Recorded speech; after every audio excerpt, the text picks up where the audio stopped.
What is up, guys? Torrey Drake, Denver Realtor, and welcome to a what the heck is going on in the Denver housing market.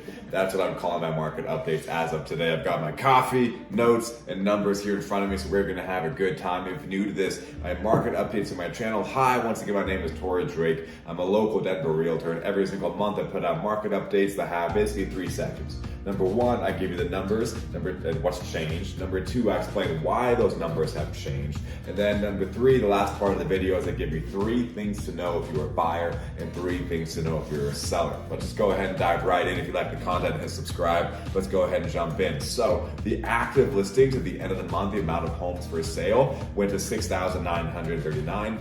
You know what, I'm not going to read these. I'm going to put these up on the screen and talk about why these actually matter. So the active listings went down 5%.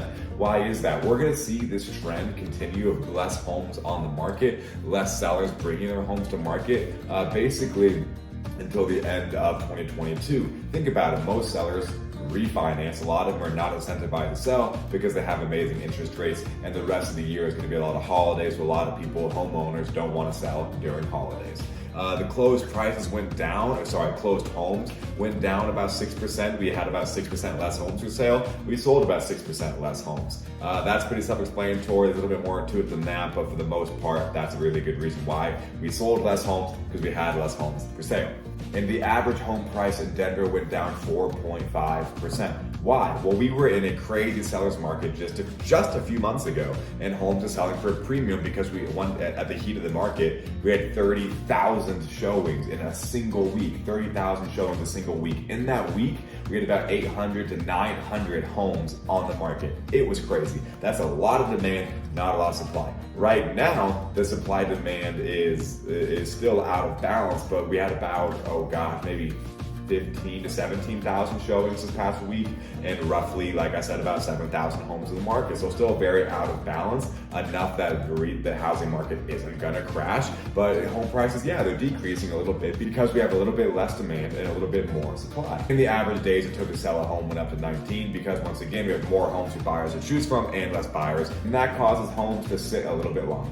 So I know this sounds like a huge, crazy slowdown. Like, oh my God, is the market gonna crash? Well, number 1, I made a video on that. It's most definitely not gonna crash.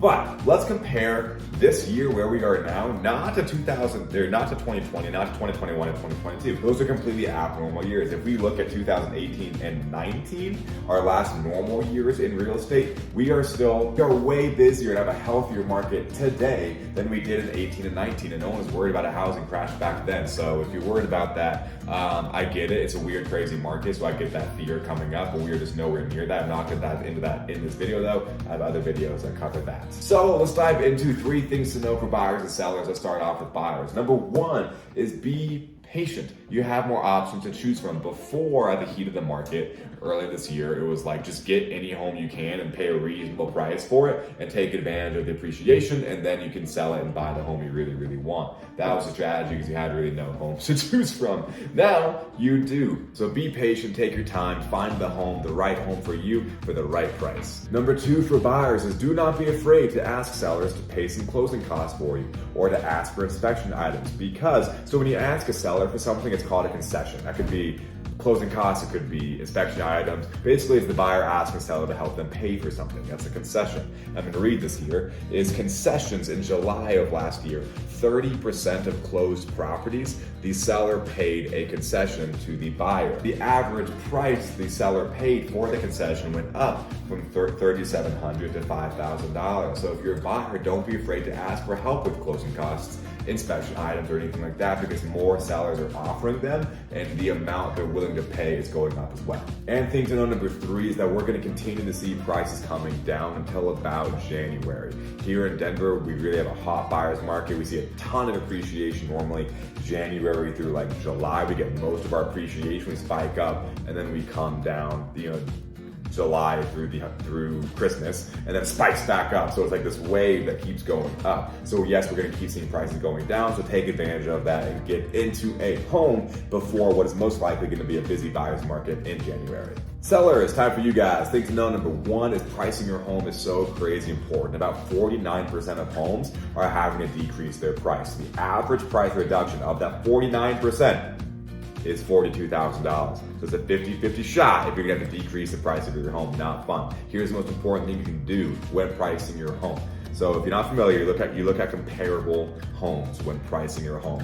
What homes that are similar to yours have sold nearby you recently and for what amount, and you use those homes to help determine your price. However, if you're looking at homes that sold 90 days to 3 months ago, you are looking at homes that sold in the heat of a seller's market. Because of that, buyers paid a premium price tag. That premium is not something buyers are paying today. So for most homes, most comparable homes, if they sold in the past 3 months, I'm knocking off about 3% off the base price of the home. And that is working really, really well for both my buyers and my sellers to get a realistic look at its value. Now that being said, not every home needs that. If your home is in a really popular area and has a lot of demand behind it, you can sell for that premium. But that doesn't apply to every single home. So just know pricing is important, looking at comparables is important, but you really need to look at when that comparable sold and what the market was like back then. Number 2 is expect buyers to ask for concessions. Expect them to ask for help with closing costs or inspection items.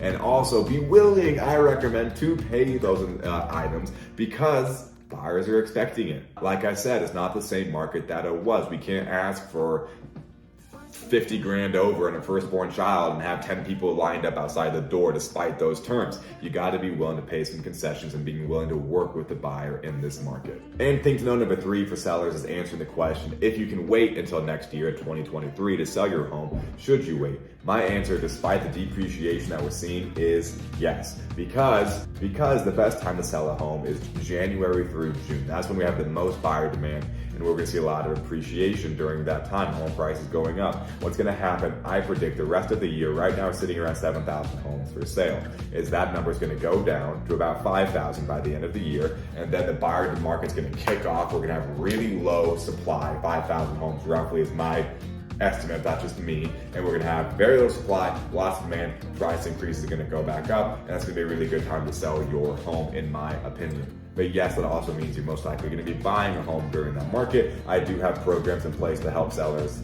buy a home in a busy market. Feel free to reach out to me. And guys, that is the conclusion of the what the heck is going on in the Denver housing market. Once again, my name is Torrey Drake. I'm a local Denver realtor, and I would just freaking love to help you with any real estate needs that you have. If you have any, my contact information is in the YouTube description. Feel free to hit me up. If you dug this content, please hit subscribe because I post awesome content about living in Denver, the Denver housing market, and follow me on Instagram and TikTok. I post every single day home tours and housing market info. Guys, I will see you on the next one.